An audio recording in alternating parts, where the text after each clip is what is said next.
Hello and welcome back to the channel. I'm Danny from Watchillax, and as you know, I'm into vintage watches.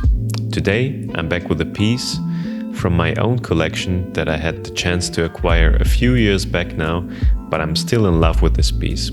It's the King Seiko 44-9990 aka 44KS that continues to captivate watch enthusiasts with its distinctive design and heritage. In the 1960s and 1970s, King Seiko and Grand Seiko were competing in-house. Mainly, the deal was who can come up with better designs or better movements. They split up the factory in two. Daini Seikosha was responsible for the King Seiko line of watches and Tsuba Seikosha for the Grand Seiko line. Daini hired a famous designer, Taro Tanaka, to create a set of design principles. These were called the Grammar of Design. These rules were then the foundation of Seiko's design language in the future. The King Seiko line emerged as a great competitor to Grand Seiko. In fact, in 1964, Daini Seikosha introduced the 44KS as the higher-end competitor to the Tsuba Seikosha-produced Grand Seiko line of watches. I had the pleasure back in the days to find a piece that is in pristine condition and a piece that I found to be the best of this reference. But what exactly it is, you'll find out later in this video.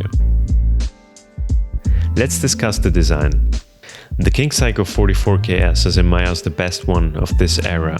Produced from 1964 to 1968, it exemplifies Seiko's commitment to timeless design principles. Its stainless steel case measures 36.6 millimeters and it has a lug-to-lug of 43.3 millimeters. The perfect study of elegance and balance. Look how good it looks on this 7-inch wrist. The dimensions are perfect. Notice the distinctive fat lugs of this piece. It's a hallmark of Tanaka's design philosophy. These lugs feature large, fat planes and sharp angled bevels, and this creates a striking visual impact that sets the 44KS apart from other timepieces of its era. Don't ask me about the lug width though. Again, it's a rather unusual lug width. It's 19 millimeters, and of course I didn't have any straps available for this piece either. And shout out to Deluxe, guys. They have one of the best selection of straps in the whole market and for a really great price. So shout out to Deluxe. Thank you, Ken. I mostly wear this piece on beige or a taupe Epsom strap. Epsom is a sporty but also kind of elegant strap. I think everyone needs a classic Epsom strap. Honestly, I could leave this on for everyday use as it pairs well with anything. But if you want something really refreshing and something that pops, especially in these hot temperatures, I would recommend going for the Chèvre Colibri strap. If you want something more vintage looking but still with a touch of color, this would be the Bordeaux version of the Chèvre strap.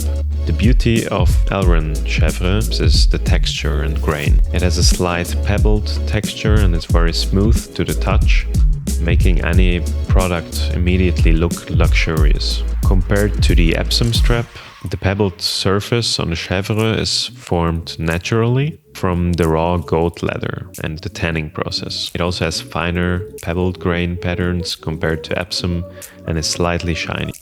Similar to Epsom, Chèvre also has very strong water and scratch resistant properties. The dial of the 44KS is in my eyes really a testament to Seiko's attention to detail here. It's a very bright, almost white silver with a sunburst finish, and it serves as a backdrop for the applied steel hour markers and the broad, flat dolphin style hands. I really like that they didn't add a date window, as in my opinion it adds to the watch's timeless appeal and symmetrical layout. And now we get to the case back.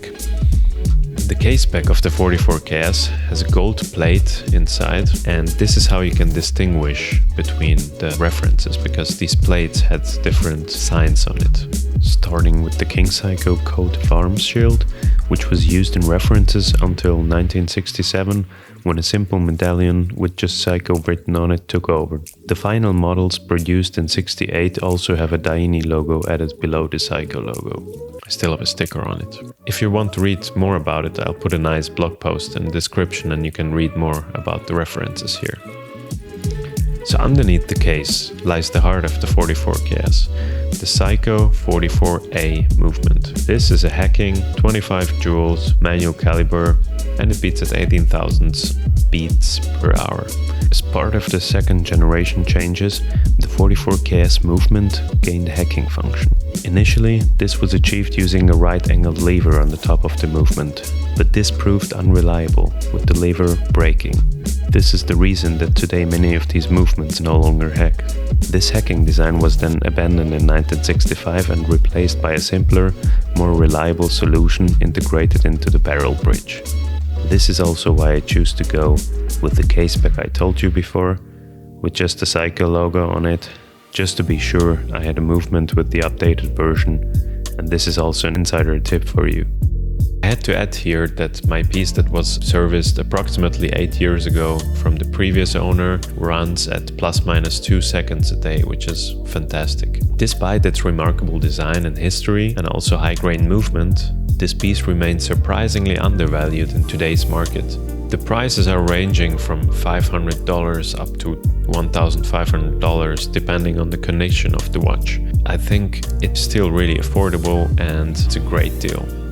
I got mine 4 years ago for $650 and I'm really happy with this deal. The watch runs perfectly, I never had to service it. It's a wearable piece with horological history and it truly stands the test of time.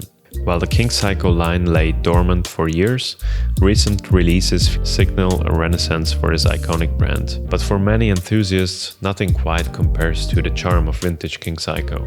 I had the chance to handle a new King Seiko in my hands on some of the watch fairs. I never had the chance to review it, so this is a message to Seiko. Please send me one so I can put them next to each other. In conclusion, the 44KS is more than just a watch. It's a symbol of Seiko's design legacy and craftsmanship. Whether you're a seasoned collector or you're a newcomer in the world of horology, I think it doesn't matter. This piece deserves a place in every collection.